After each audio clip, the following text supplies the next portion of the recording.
नमस्कार दोस्तों, आपके अपने channel exam lecture with Govind में आप सभी का स्वागत है। आज का हमारा टॉपिक है भारत रूस संवाद के ऊपर। आज के इस वीडियो में हम बात करेंगे भारत रूस 2+2 संवाद को। तो चलिए टॉपिक की शुरुआत करते हैं। भारत रूस 2+2 संवाद।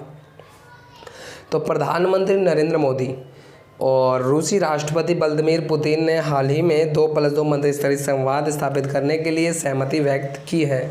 यानी इन पे रूस और भारत के अंदर एक सहमति बन गई है 2+2 संवाद के लिए। अब बात कर लेते हैं कि 2+2 संवाद क्या होता है। 2+2 संवाद क्या होता है, बिल्कुल सामान्य शब्दों में समझते हैं कि 2+2 संवाद क्या होता है। 2+2 संवाद क्या होता है। तो इंडिया के 2 मंत्री और रूस के 2 मंत्री। अब ये 2 मंत्री होंगे कौन कौन से? एक तो होते हैं रक्षा मंत्री, इसमें दूसरे होते हैं विदेश मंत्री। ये 2 होते हैं, एक होते हैं रक्षा मंत्री, एक होते हैं विदेश मंत्री। अब इस संवाद क्यों कराया जाता है, इसका जो प्रमुख उद्देश्य है संवाद कराने का वो ये होता है। 2+2 संवाद कराने का प्रमुख उद्देश्य होता है कि रक्षा के मामलों में बातचीत, आपसी सहयोग को बढ़ाना, यानी रक्षा को बढ़ाना, सहयोग को बढ़ाना, यानी अपनी तकनीकों का हस्तांतरण के ऊपर चर्चा करना, यानी आपसी विचारों का आदान प्रदान करना। यानी इससे अंतर्राष्ट्रीय संबंध और अत्यधिक मजबूत होते हैं, बिल्कुल सामान्य शब्दों में। तो रक्षा मंत्रियों और विदेश मंत्रियों के बीच 2+2 मंत्रिस्तरीय संवाद होता है। तो 2+2 संवाद क्या होता है? रक्षा मंत्री और विदेश मंत्रियों के बीच 2+2 मंत्रिस्तरीय संवाद होता है। ठीक है। और जो भारत जो है अभी तक किस किस के साथ 2+2 संवाद आयोजन करता है, वो है अमेरिका, ऑस्ट्रेलिया और जापान के साथ 2+2 संवाद का आयोजन करता है। जापान ने ही इसकी शुरुआत करी थी। अब तो खैर पूरा विश्व 2+2 संवाद आयोजन करता है। भारत जो है अमेरिका, ऑस्ट्रेलिया और जापान के साथ 2+2 संवाद आयोजन करता है। रूस ऐसा पहला गैर क्विड सदस्य है जिसके साथ भारत इस तरह का संवाद का आयोजन करेगा।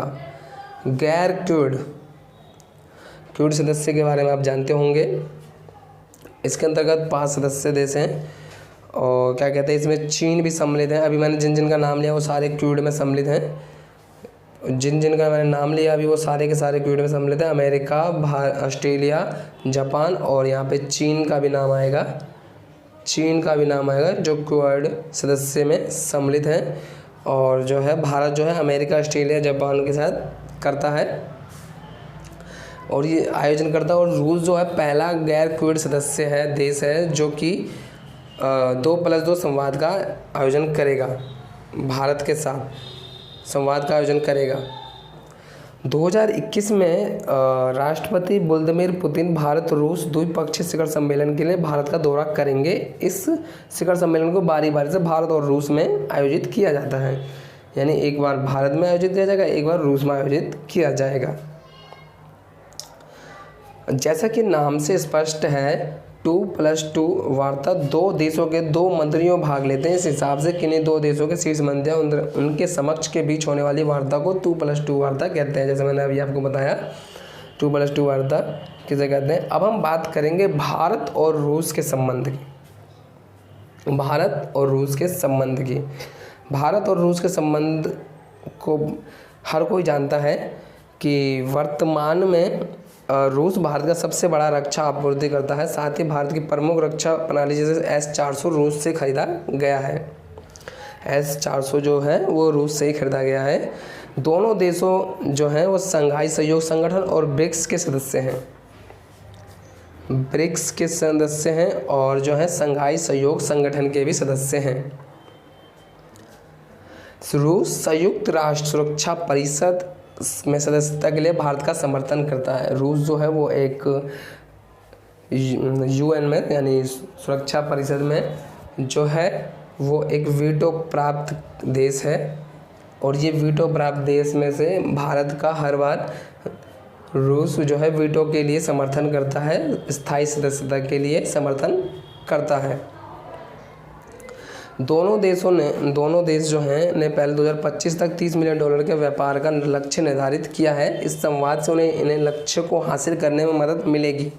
इससे पहले दोनों देशों ने अंतर्राष्ट्रीय उत्तर दक्षिण परिवहन गलियारा, यूरेशियन आर्थिक संघ और चेन्नई व्लादिवोस्तोक समुद्री गलियारे में सहयोग स्थापित करने पर सहमति व्यक्त की है।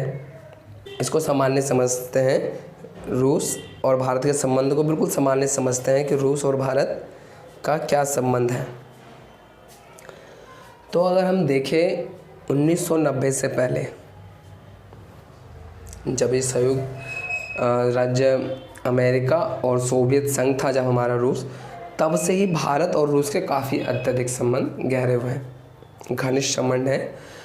क्योंकि जो पंडित नेहरू थे, उनकी जो सोवियत संघ की जो थे साम्यवादी नीति का अनुसरण करते थे। किसकी नीति का अनुसरण करते थे? साम्यवादी नीति का अनुसरण करते थे।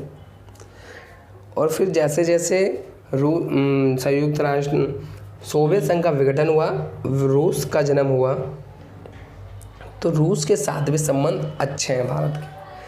क्योंकि अत्यधिक जितने भी वो हैं, क्या कहते हैं, जितने भी रक्षा प्रणाली से जुड़े हुए सौदे हैं, रक्षा से जुड़े सौदे हैं, वो सारे के सारे सौदे अत्यधिक जो हैं वो किससे करता है? हमारा भारत देश रूस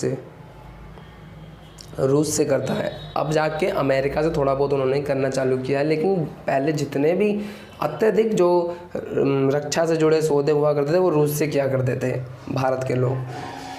तो भारत का संबंध काफ़ी घनिष्ठ, और 2+2 वार्ता में भाग लेने के बाद तो भारत और रूस के संबंध को एक नई ऊंचाई मिलेगी। तो दोस्तों, आपको आज हमारी वीडियो अच्छी लगी हो तो लाइक करें, कमेंट करें, साथ में चैनल पे नए हैं तो चैनल को सब्सक्राइब जरूर करें। चैनल को सब्सक्राइब जरूर किया करें। Exam lecture with Govind channel को सब्सक्राइब करें। इसी के साथ धन्यवाद।